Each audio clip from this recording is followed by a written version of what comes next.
Welcome to this episode of the Brush and Soap and Blade Podcast, where we look forward to shaving every day. Welcome to episode 57 of the podcast. My name is Rick DeWeese. I'll be your host this week. This week, we've got, a bunch of letters that we're going to talk about. And in fact, one of them, I'm also going to talk to you about sharpening things and, some of my journeys. Then I get to talk to you about, sometimes, not all the time, thankfully, but sometimes our health is just not what we want it to be. Sometimes we have strains and pulls and injuries and things that, force us to do things just a bit differently. So we'll talk about that. I've got some brush observations that, in the course of trying to help out one of my buds there on YouTube, I made some observations that, I wasn't really expecting. We also talk about L'Occitane. Just what are they doing over there? We'll talk about it. I've got a new soap this week. I do a review of Enigma shaving soap from Ginger's Garden. Good stuff. I'll then talk about the razors and the blades that I've been using and some observations on those that, I found interesting anyhow. Hopefully you will too. I also talk about, I'm going to put another video up on YouTube that's, different than the Wet Shaving Podcast stuff, although it is related. But I had something that really needed a video format to be able to do. And then finally, not much of a rant this week because, all in all, things are going pretty good. And I haven't really seen anything in the last while that's, it kind of set me off. So just one of those things. Maybe I get lucky or something, it kind of comes in lulls. Although I must say that there have been a few things that I've just kind of scratched my head and go, what? But it's nothing really that, has really thrown me for a loop to the point where I just want to just go off on something. But I will talk about my experience camping last week and my efficiency apparently at making, mud. Yeah, some would call it coffee, but it was mud. It tasted okay, but it was mud. So we'll talk about that. Luckily, the guys that I was with were polite enough to not, throw me in the campfire because, I'm serving them mud and having the audacity to call it coffee. But we'll talk about that and some of the experiences that I've had there. So all in all, it's been an interesting week, at least for me. It's been filled with a lot of things, distractions, stuff going just about every which way I can possibly imagine it would go, and some that, I really didn't expect it at all. But I've survived it, and I've gotten through it. And I'm here with you now doing the podcast, so apparently all is well. So anyhow, let's get on with these letters because, they're a lot of fun. And I enjoy reading them. So let's start. So I got a letter from John. Hi, Rick. I have a question for you. I'm new to the world of wet shaving in general and your podcast in specific. As such, I've been catching up with your podcasts via your webpage. The iTunes specific question I have is when I download episodes, it only goes as far back as episode 47. Might there be a chance you might relist previous episodes? That way, I can have them all on my iTunes. That way, when I go for a walk, etc., I can listen via my iPod. Thanks in advance for all you do. I truly enjoy it. Best, John. Well, I wrote John back, and I said, thanks for the letter. The reason that I haven't done that is because it costs about 5 cents per megabyte to transfer from my old provider to my new provider. And each episode, especially when you get up around the ones later on, which lasted about an hour, they're somewhere in the 50 to 60 megabyte range. Now, that doesn't sound like a lot, but when you're talking of almost 50 episodes at, a couple dollars a piece, it starts to add up. So I really haven't considered it yet due to cost. So that's the main reason. The other problem that I have is that if I go and do that, And I've had this happen on one of the other episodes. If I go and do that, everything will be out of order. And my new provider, even though they're one of the top providers in the country, in fact in the world for podcasts, they don't allow me to go into my feed directly and move things around and sort it. So I can't sort it by numbers or episode numbers or anything like that, because what it does is it all sorts on date. And so it's one of those things between the money and the fact that that it'd be all out of order. I mean, it wouldn't be nice and, you go down and one's all the way at the bottom. No, one could be anywhere in the mix. It's just really not convenient. So that's why I haven't thought of that. Anyhow, he wrote back and he said, "That makes perfect sense. Thanks for the insight, as well as all you do." And he signs it, Best John. Thank you, John. I appreciate the letter and giving me a chance to explain, what's going on and why. I also got a letter from David. Dear Rick, thanks very much for your latest podcast, which was a pleasure to listen to. I enjoy every episode, of course. I can totally feel you when you talk about the Zen-like moment in the morning which helps you so much throughout the rest of the day. I agree completely, as I'm going through some stressful times myself, recording CDs, preparing concerts, teaching, management, family, etc. The act of taking my time in the morning to have a good and enjoyable shave, which lets me forget about everything else, helps me to be much more relaxed and focused during the day. I'd rather get up a half an hour early than to miss a shave. Thanks again for all you do, and enjoy your shaves, David. Well, thank you, David. I appreciate the letter. Hope everybody's doing well, especially the boys. And have a great day, and thank you very much for the letter. I also got a letter from Marco. Good morning. Recently, on one of your podcasts, you spoke of a black fiber brush that performs well. I was wondering if you could please tell me exactly which brush that is. Also, I'd like to get your opinion on which brushes under $25 that you would recommend. I currently have two brushes, one which is an Art of Shaving and the other one that came with my DE starter kit from How to Grow a Mustache.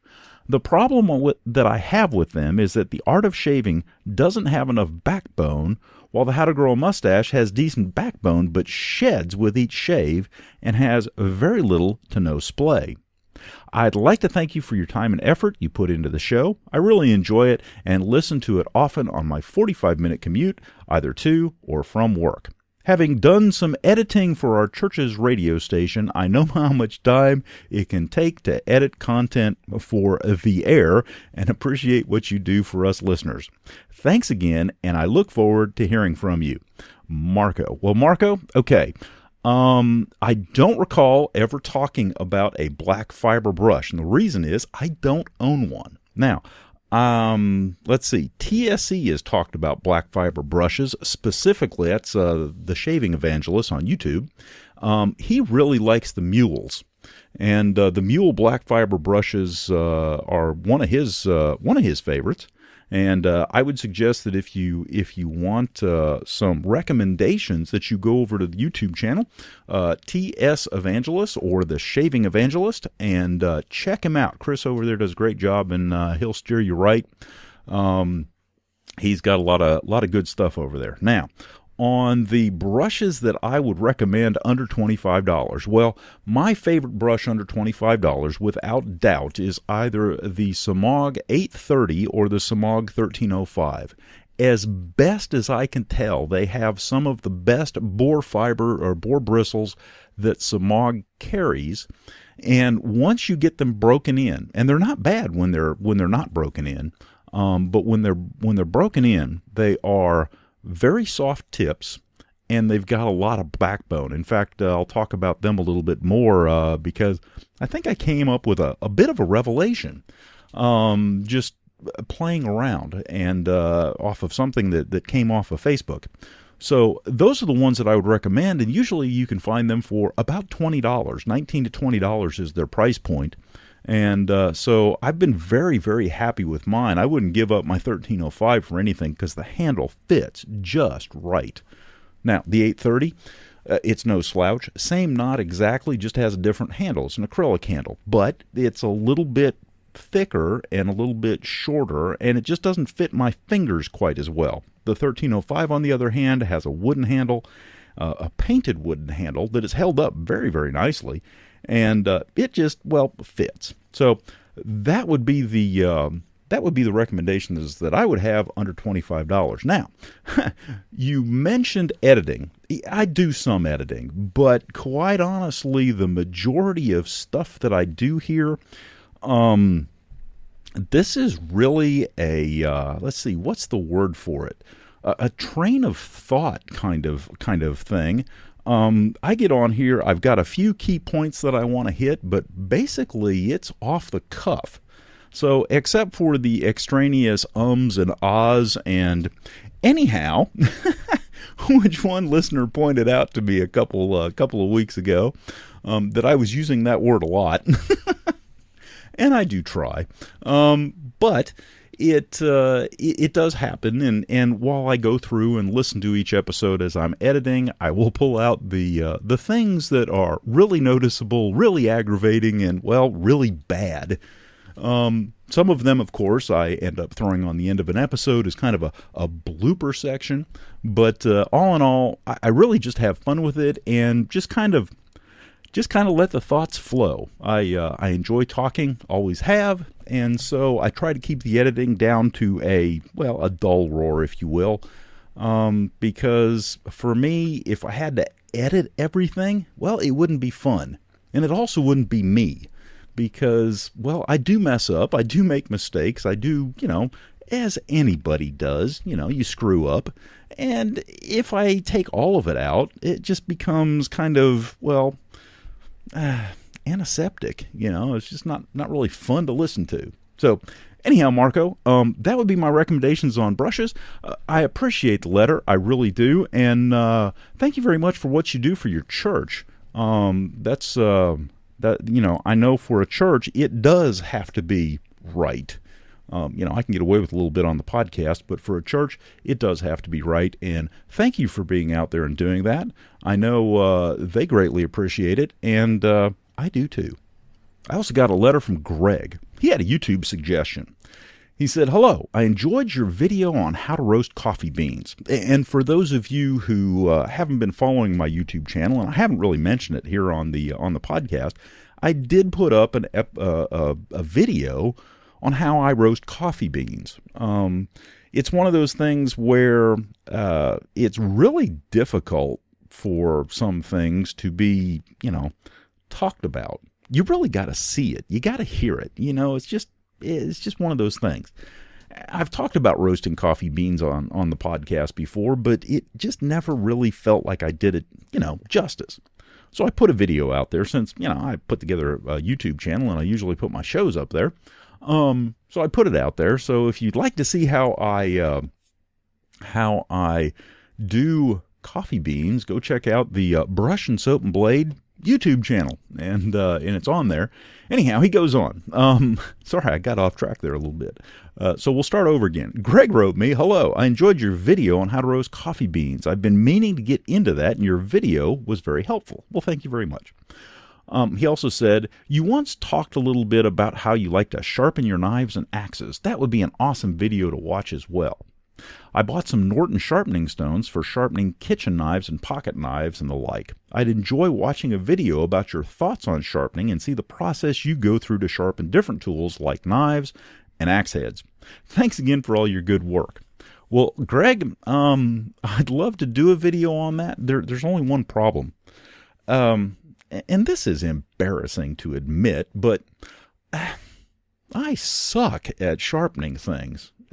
In fact, I go out and look for videos, and I recently actually bought a DVD on a Kickstarter campaign specifically about sharpening things, just because, well, I'm not real good at it. Now, I will tell you that one thing that I've found is carbon steel blades, which sharpen very, very easily, but have a tendency not to hold their edge quite as long, I can sharpen well. On the other hand, stainless steel blades, well, they kind of kick my butt. There's something about being able to hold an angle over the course of getting down on going through a stainless steel blade, because they are fairly tough and durable. And once you get them sharp, oh my gosh, they'll stay sharp for a long time. And if you get to the point, now I've got a couple of knives that I carry. They're SOGs, SOGs. And I've got one, it's an auto flash, and I think the other one's an auto flash 2 or something like that. Anyhow, I got them because I started carrying them when I was hiking because they're very nice blades, and they've got the very lightweight Zytel handles on them. And so they really just do a great job for me. Now, those blades, I've been very successful at keeping those blades sharp with just a quick touch-up. But, like my kitchen knives, I've tried, and that's why I bought the video, because I, too, am out there searching to try to figure out how the heck you can sharpen a blade decently and get it razor sharp. So I'll tell you what I'll do. I'm looking at the video right now, and once I get to it, I know the gentleman who made the video, he's actually a knife maker. He's a custom knife maker. And I'll post a review of that up on either YouTube or actually here on the podcast once I get through it, and let you know what I think, because it may be one of those things that, well, somebody else can use. And I know I believe he's still selling those on his channel. So I'll give you a review. So anyhow, I too am on the search for how to sharpen a blade. Okay, I'd also like to talk about something else that I have been experiencing here recently. I have been shaving and lathering and doing all this with an injured wing. Specifically, I've given myself a case of tennis elbow/tendinitis in my right hand. Now, it doesn't help that on the weekends I aggravate the snot out of it by swinging an axe. I'm taking down some trees on our dam and around the property and everything else. So one of the reasons that I like sharpening axes. But it's getting better. I've kind of laid off it a little bit, but it is getting better. And of course, it didn't help me the other night when I went to the high school football game, and I happened to be one of the annoying ones with one of those things called a cowbell. And, when your team's doing really good and you shake the snot out of the cowbell to be loud and irritating and, join in the fun and all that, I came home that night and went, ow, my arm hurts. Well, duh. Anyhow, yes, I know I said it. So it's been an experience, because one of the things that it has caused me to do is that when I lather with, and again, I'm a bowl latherer, so when I'm lathering, I find that portion of my forearm, which would normally be aggravated by a tennis elbow or tendinitis type situation, becomes aggravated when I'm lathering with a brush. What it did is it forced me to do it with my left hand, which, first off, is just, well, it's just not normal. I'm a right-handed person, so trying to do that with a left hand, it feels odd and different. But I started getting good at it, and it still is a little bit odd and different, but I am getting better at it, and I think I may just try to keep going, just to kind of get the experience. I mean, if nothing else, it's good for my brain to do something different with the other side of my body.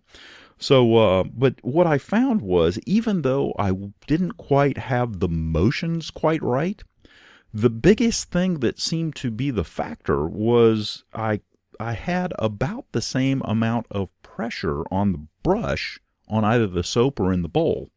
And it was that pressure, whether or not the rotations of the brush were the same, it was the pressure that seemed to do the trick. So that was kind of an interesting experience. It's not normal that I change hands, but I was for about 3 weeks or so. It's been getting on me for probably about 3 weeks, and like I said, it is getting better. So I'm on the mend. No get well soon cards needed. Apparently, my body is taking care of that. So Anyhow, it was interesting, and I wanted to report that it seemed, at least in all the activities that I was doing with my opposite hand, that it wasn't a rotation of the brush around the bowl that was creating those good lathers as much as it was the evenness or application of pressure. So with that pressure, it allows you to load the brush well, and then it allows, the lathering. So I just wanted to report that. Now, shaving left-handed with a double-edged razor is actually not too bad. And again, not something that you would normally do. At least I wouldn't. But I did start to get good at that as well. And I'm thinking over time what I'll probably do is do that more often, just to kind of get my left arm and shoulder and everything kind of in the action and moving in those directions and twisting and turning and all of that, so that when I do eventually go back to start playing with a straight razor, once I figure out how to sharpen one of these things decently, at that point I will go ahead and maybe have a little bit better experience. So it's all for the good, and it's all in experimentation and everything else. So all in all, good news. But I did want to report that you can, in fact, do these things if you have one arm that is, just a little bit weak or injured or whatever, and still do a pretty decent job. The other thing that was funny is lathering my face with my left hand. If you ever notice, well, except for Buster, because he does both sides at once. He's, he probably doesn't put his pants legs on at the same time either. I mean, he's just one of those guys. But anyhow, one of the things that I find is that when I lather with my right hand, my right side, the lather is very thick and everything. And then by the time I get over to the left side, it's a little bit thinner. It's a little bit weaker. It's not quite as thick. I got to work on it a little bit harder. And it's just not the same until I start the paintbrush motions. Now, once I start paintbrushing, then it all evens out and everything's good. But the initial swirl lathers, they're different. Now, when I started on my left-hand side, I found that when I'm lathering, I don't put the same pressure on from side to side. And I was actually getting light lathers on the left side, even though I was starting on the left side. It was just a curiosity. It was just, it's amazing what your body does and how your mind kind of adapts things and make things work. And it's almost like, your left side is not used to that much lather. We've never done it before. Why should we do it now? It was just one of those things. Anyhow, I wanted to report what was going on there and just some of my observations. The other thing that I wanted to talk about this week was my friend Chris Bailey over there at The Shaving Evangelist had put up a post on Facebook, I believe it was, that said, hey, I'm having problems with Mystic Waters. I've never had good luck with it, blah, blah, blah. And anybody got any suggestions? And so I said, okay, well, let me, because I've always had no issue with Mystic Waters. I really haven't. I have used the same techniques on just about all my soaps as I've used with Mystic Water and never had a problem with it at all. Now, granted, I have soft water. I know that. But for loading the brush, I don't load my brushes any different whether I'm using Mystic Water, How to Grow a Mustache, Katie's Bubbles, Cold River Soap Works, or any other artisan soap, and I really haven't noticed much difference. So, in order to help my friend out over there, I went upstairs and I, loaded up grabbed my tub that I had of lavender, Mystic Water lavender, which smells delicious, by the way. I mean, it's just a lovely smell. Anyhow, I loaded up the brush, and it happened to be my Plisson synthetic, which is an absolutely fabulous soft brush, as I've said before.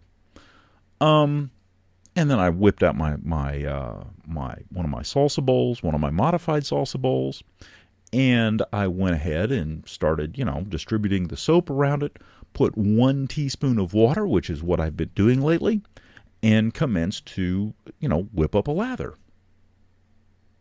and I commenced to whip up a lather.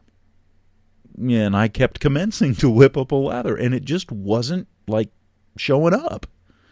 Yeah, I had soap, but it just, it wasn't really creating a good lather. It was kind of thin, and it just really wasn't there. And I said, okay, time out. Hold the phones. Just wait a minute. This is completely outside my realm of experience. I have just walked into the Twilight Zone. I expected Rod Serling to come around the corner, smoking the cigarette and, the whole thing.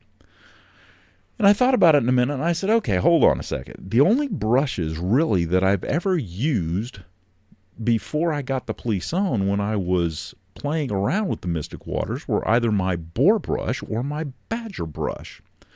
And they do a couple things. First off, they're a little bit stiffer than the synthetics. They hold a little bit more water, and they have just a little bit more backbone than the police on does. Because the police on really, truth be told, it really doesn't have much backbone. It's a wonderful brush. It's soft as all get out, but it really doesn't have any backbone at all. So I said, okay, put another salsa bowl in the sink, turned on some hot water, filled it up, soaked my boar brush. Used exactly the same techniques with that boar brush as I did with the police on. Did about a 30-second rotation in the on the puck of Mystic Water soap. Distributed it around in the salsa bowl. Added 1 teaspoon of water, and boom, lather. Beautiful, wonderful, rich smelling lather. And then I went, okay.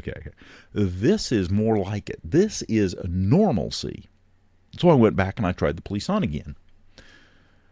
Now, I had, kind of scrubbed the puck of soap at this point a couple of times, so you would think I would pick up enough soap, and so I used about the same technique, and voila, I had the same experience, just kind of a just soapy, runny, nothing kind of lather there.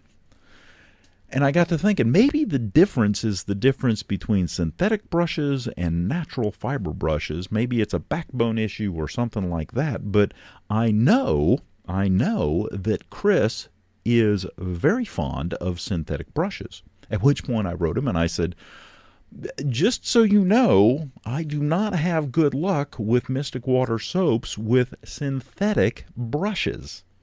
Only with only with natural brushes. Now, to me, I can't really tell a difference between the boars and the badgers as far as how Mystic Water behaves. At least the way I'm doing it, and I'm not tipping the puck up or anything like that. I'm just holding it flat and going about 30 revolutions on the puck, and then distributing in my salsa bowl like I normally do, 1 teaspoon of water, and make a lather. I try to keep things as simple as possible because, quite honestly, if it's tougher than that, I'm going to mess it up. So anyhow, I just wanted to report that because it was something rather unique that I hadn't run across. And, the last time I played around with Mystic Water, I didn't have a synthetic brush. I didn't have a police on. I didn't have anything like that. So what do I know? And so that may be, if you're out there and you're having issues with some of the soaps that are known to be a little bit harder to lather, that may be one of the reasons why. It's a working theory at this point. Do I have anything to say, yes, that's it? Do I have any, absolutes? There's no question this is what is causing that? No, I do not. But just on the couple of trials that I have done, that's what I've run into.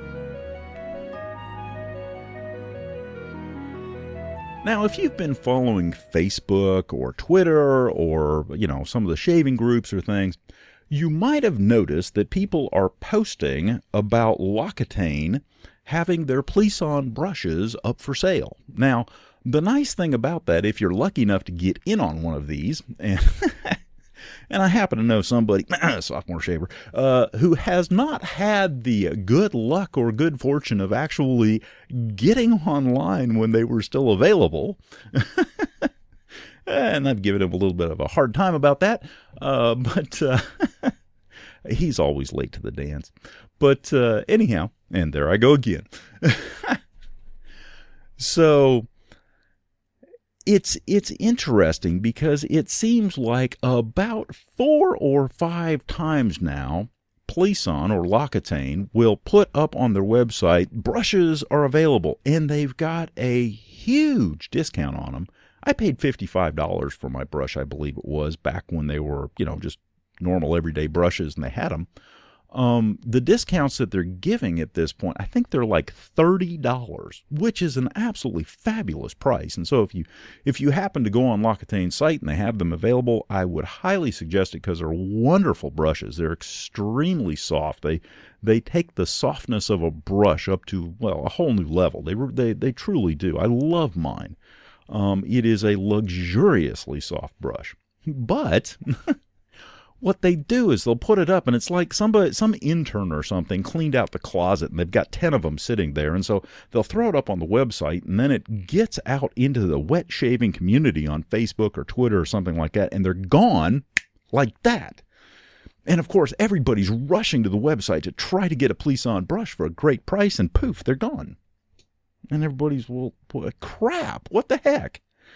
And then you wait about a day, and all of a sudden, it's like another intern came along and found another closet full of these things because, well, there they are again. They're back on sale, and we've got them in stock, and ta-da, here they are. And so the posts go up, and people are all excited, and they get on there, and crap, they're gone again. It's like, guys, would you just figure out how many you actually have, put them on sale once, and say, okay, we've got them in stock, go $30 a piece, we got 1,000 of them. But it really seems like the interns are cleaning out the closet. It's been like 4 or 5 times now that they've brought this thing out, said, okay, we got them in stock, and then poof, they're gone. And I hate to say this, but it's kind of like some of the hype that we've had. And don't get me wrong, I don't mind to a certain extent some of the hype, but some of it just, I try not to get involved in it, and it's kind of funny, you just kind of sit back, like, okay, it's almost here, boom, it's gone. Dang, I missed it. And I just kind of sit back and go, well, that was kind of fun to watch. Jeez. Yeah, I'd probably sit on the side and watch a train wreck, too. Oh, well. Anyhow, it was just an observation, and it's fun, it's humorous, we have a good time with it, it's not meant to be, I'm not trying to be mean or anything. It is kind of fun and interesting to watch the goings-on, as it were, from the sidelines.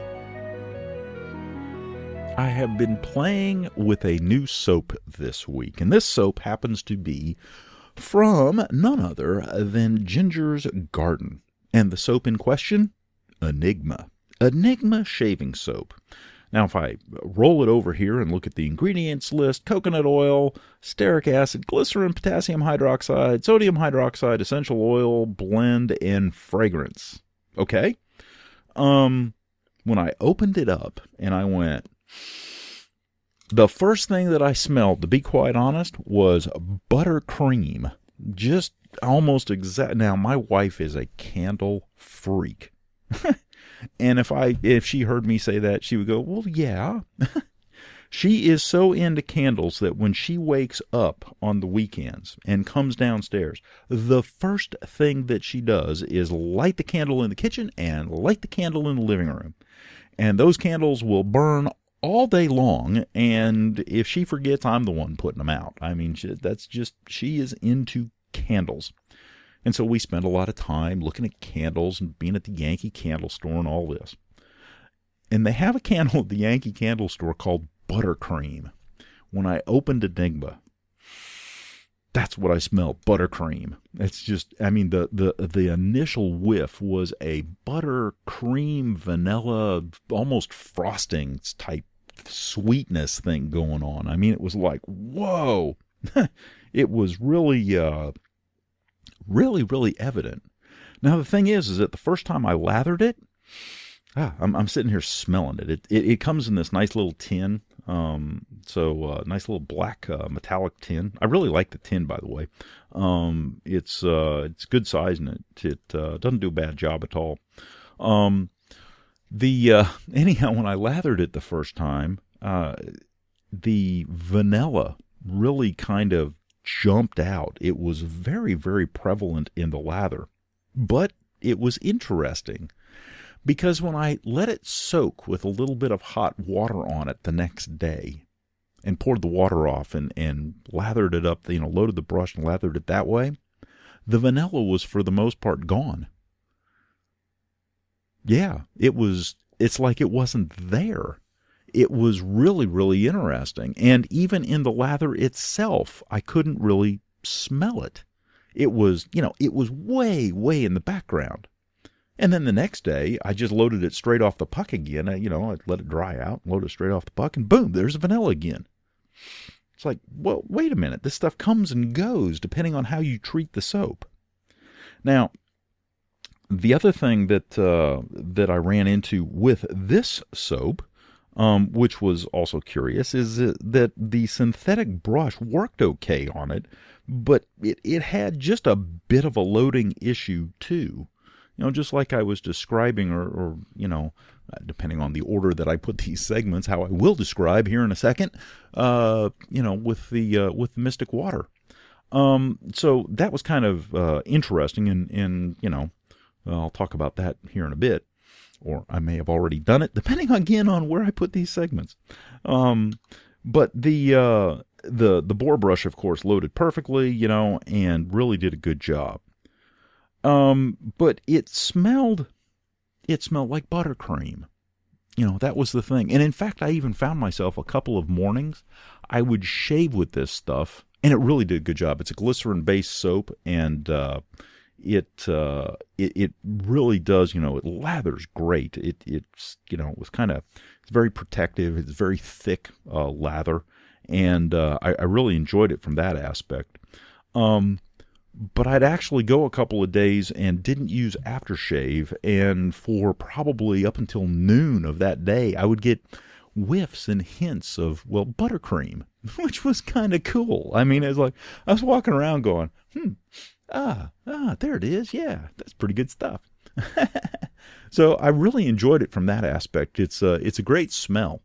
The other thing that I ran into, which was, interesting, is that as I was using this soap, I would lather up, and I would take the razor, and I would shave an area, and the residual soap, because there wouldn't be much left after I, scraped it off with the razor, if you will, the residual soap would dry, and it had a feel that was very unique. It didn't feel like most other soaps that I've had when it kind of, had been on your skin and drying out just a little bit.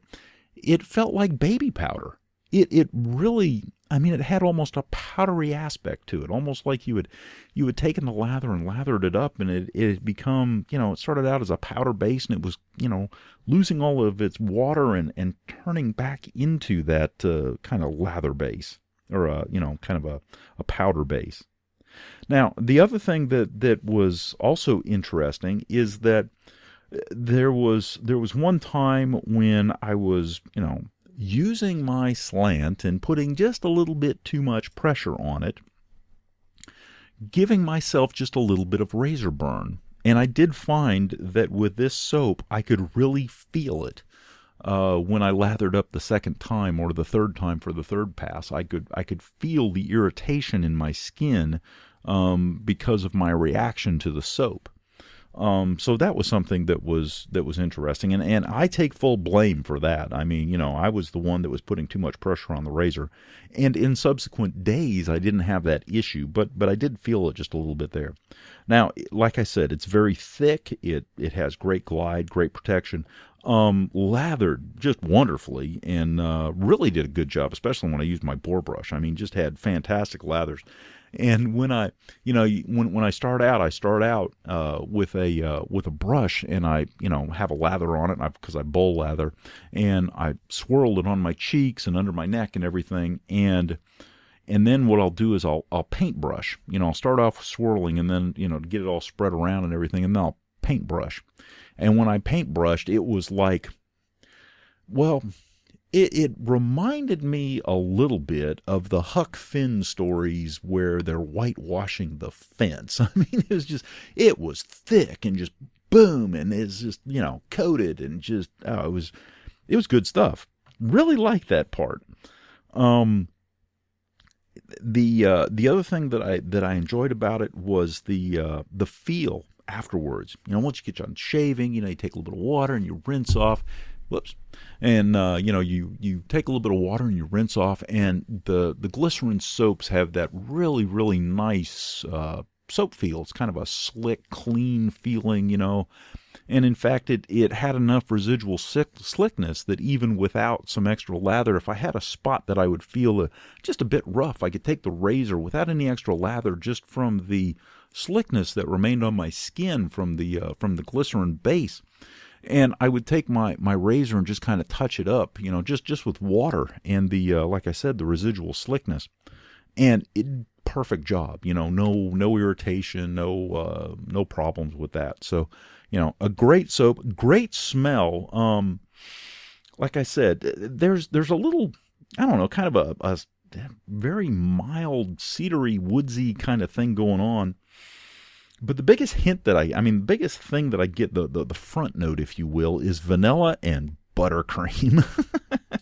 And I'm biased because it's like, you open the lid of the Yankee Candle, it's almost like when you open the lid off this, the Yankee Candle kind of arm reaches out, and that arm just kind of goes smack across your face and going, yeah, I'm buttercream. Whee! But I happen to like buttercream.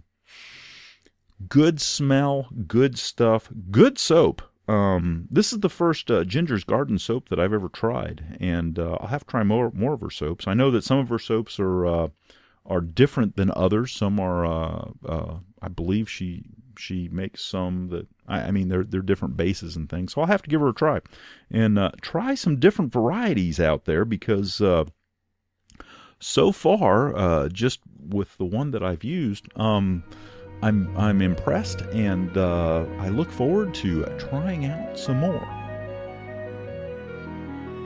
So I've been playing with a couple of razors this week, and the two razors that I've been playing with are my vintage Gillette Aristocrat, as well as my Mercure Slant, 37C, I believe it is. But anyhow, I have been playing with them, and one of the things that I was trying to kind of get a handle on was, the other day, I went and put a feather in my slant. And, my feather is, a feather blade for me is a go-to blade, for that matter, on my, in any of my just normal double-edged razors, whether it be a vintage Gillette or, one of the newer How to Grow a Mustache, or even the Mercure Bakelite. I really enjoy the feathers. They really, really do a great job. So I stuck a feather in my slant. And what I ended up with was something that was, well, just a bit harsh, a bit too aggressive, a bit much. And I got to thinking about it, and, well, it sort of kind of makes sense to me, I suppose. But what I started wondering is if a slant wouldn't work better with some of the blades that I have just kind of gone, they're kind of medium blades. They're not, well, rocket stars. They're medium, run-of-the-mill blades. So I got a couple, and the one that I've been playing with in the slant that's actually done a very, very nice job is a Derby.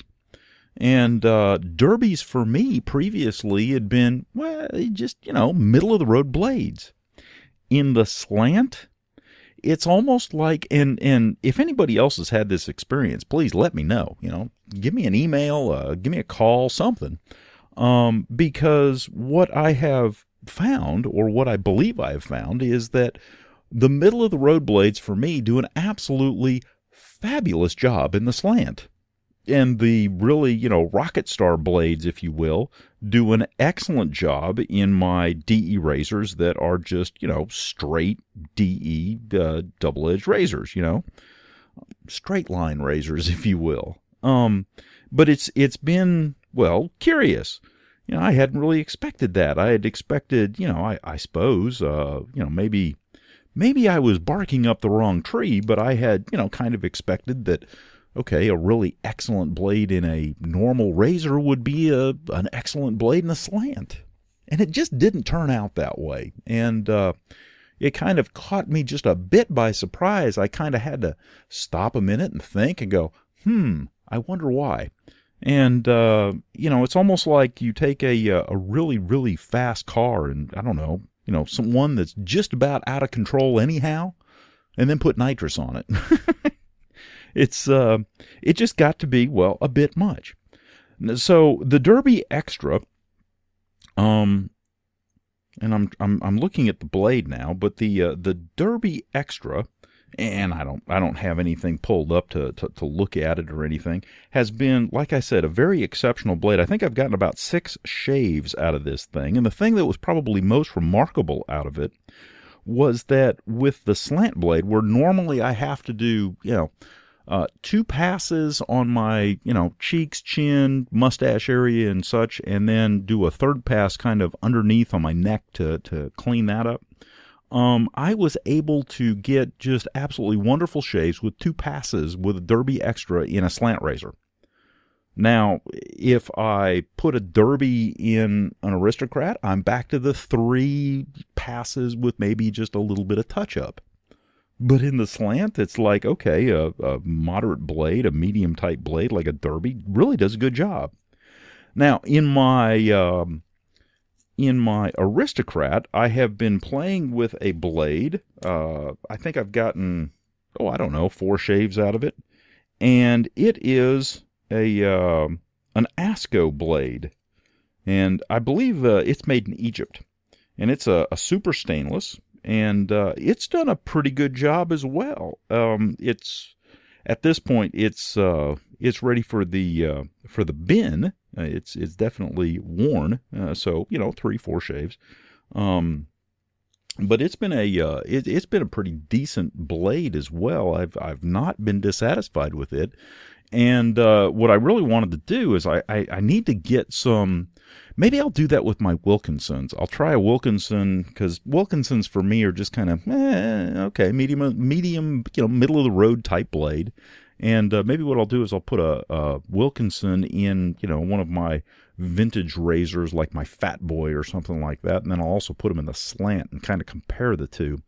My suspicions are that it will be just medium, middle of the road type thing in the normal DE razor, and it will probably do very, very nicely in the slant. So maybe I'll give that a try in the next couple of weeks and let you guys know what's going on.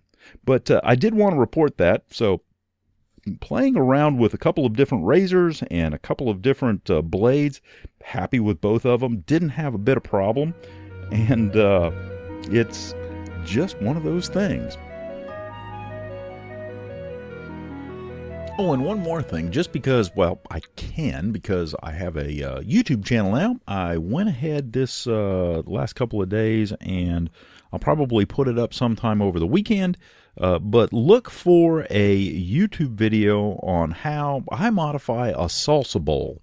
So it's not rocket science, but some people have asked me, and again, it's one of those things that you just can't really talk about and do it justice. And so I thought, well, I'll go ahead and put a video up, because it's a pretty easy explanation, I think, once you see the video.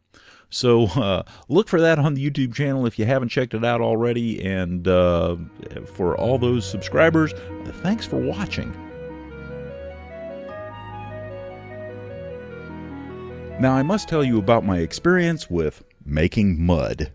And you're probably thinking, what the heck is he talking about? Well, I recently went on a camping trip, and as you may know, I do enjoy coffee.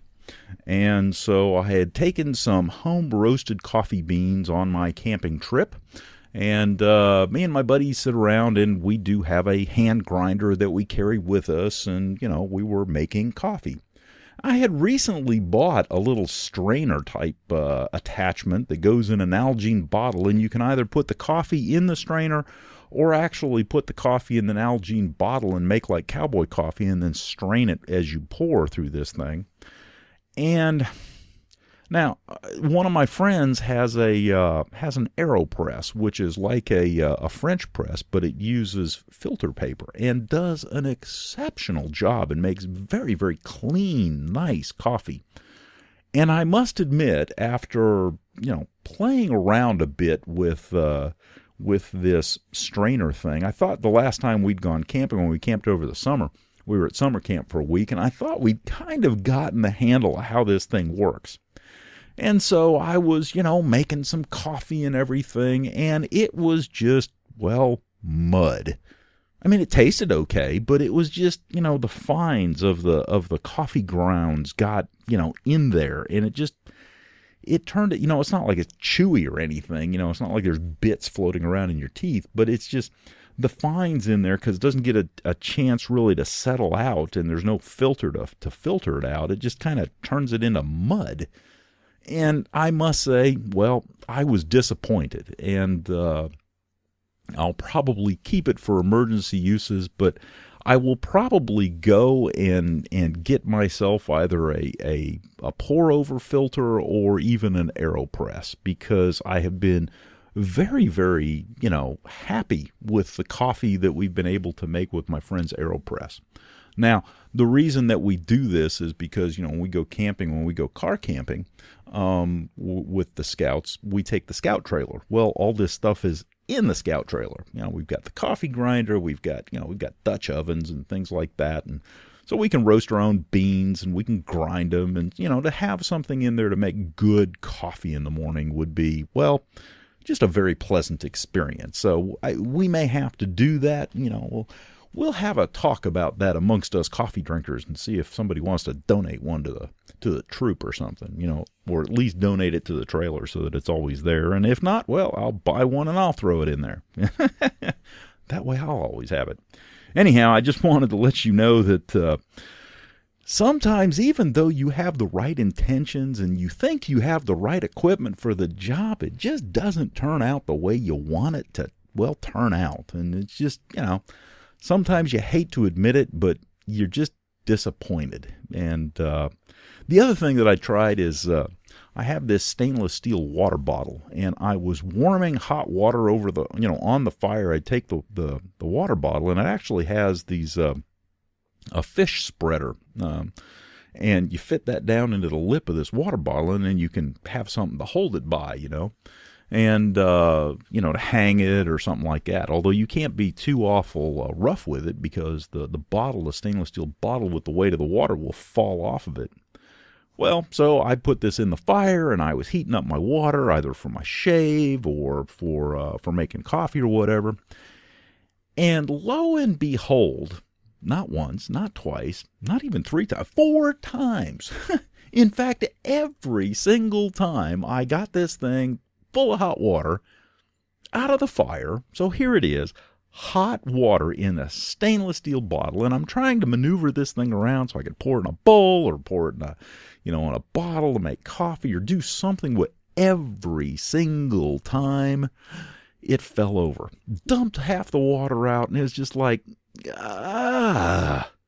you'd think you'd get better at it with a little bit of practice.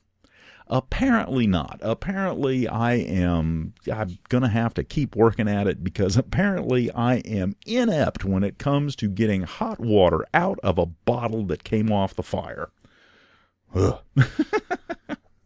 Just one of those things, I'll figure something out, but I'm here to tell you, talk about, and of course, every time I did this is when, all the boys are standing around looking, all the adults are standing around looking. It's like everybody's paying attention, and there I am making a fool out of myself. Oh, well, like they always say, if you don't make mistakes, it's because you're not trying.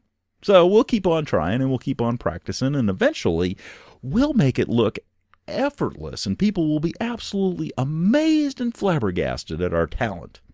Kind of like we do with wet shaving, And when people first try it, they cut themselves and they nick themselves and they don't quite know how to make a lather and all this. And, we come along, we've been doing it for a while. We whip up a lather with almost no effort, and we shave, and it looks effortless, and there's no razor burn or nicks or cuts or anything like that. And we put on a nice aftershave, and voila, we're done. And it's quick and easy, and just, everybody, the guys that haven't done it before are looking at us like, how did they do that? That's one of the things when I first started watching YouTube videos. You look at them, you go, how did they do that?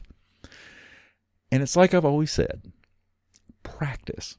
You don't get good at anything unless you practice it. And in fact, there's probably nothing in your life that you've ever succeeded at, that you've ever done well, that you haven't failed at miserably first. So practice. Keep practicing. Eventually, you too will have others looking on in absolute amazement. Well, that concludes this episode of the Brush and Soap and Blade Podcast. I hope you enjoyed listening to it as much as I enjoyed making it. If you have some suggestions or would like a topic covered, drop me an email at BrushnSoapnBlade@gmail.com or give me a call at 864-372-6234 or contact us on Twitter at BrushnBlade. You can also visit us at our blog, BrushnSoapnBlade.wordpress.com.